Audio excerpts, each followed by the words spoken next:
Amen. Good afternoon po sa inyo. Sa inyo lahat po na makakapanood po ng video na ito.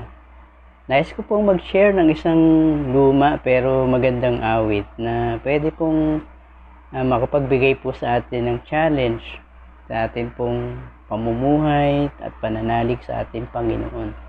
Alam po ninyo, itong 2020 nagdaan, marami pong mga pagsubok na naranasan po tayo. Yung COVID, yung sakit, yung pagputok ng bulkan at iba-iba pang mga bagyo at kalamidad. Subalit, mabuti po ang Diyos na meron po tayo. At isa pong bagay na maganda dito, ito pong awit na to ay sinasaad niya na kung kailangan mo ang Panginoon, anytime, naroon siya. Pakikinggan niya tayo. Kaya wag po tayo mawala ng pag-asa, mga kapatid, sapagkat ang Diyos natin ay hindi po natutulog at hindi niya tayo pinababayaan kailanman.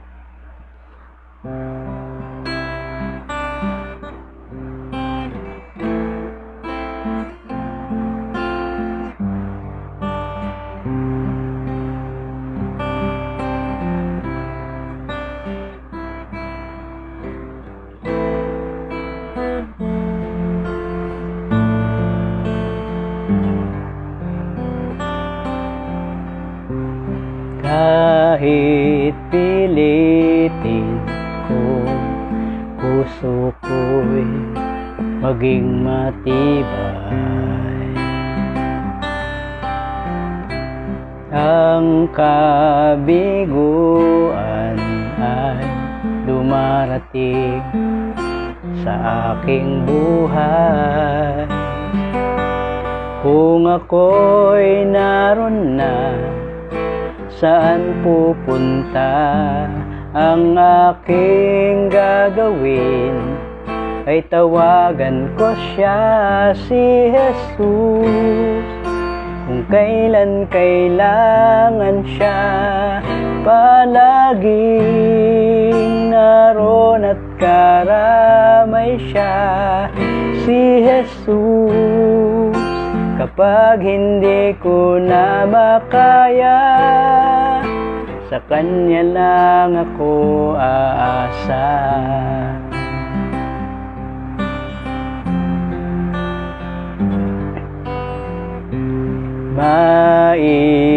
Maiiwasan ba kung minsa'y hapis ang dulo? Kahit kaibigan ay nagbibigay sama ng loob, kung ako ay masaktan, saan pupunta?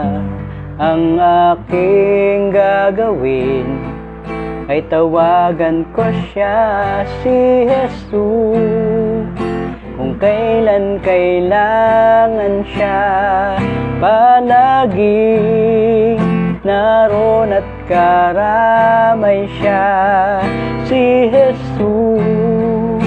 Kapag hindi ko na makaya, sa Kanya lang ako aasa, si Jesus. Kung kailan kailangan siya, palaging naroon at karamay siya, si Jesus. Kapag hindi ko na makaya, sa Kanya lang ako aasa. Sa Kanya lang ako aasa.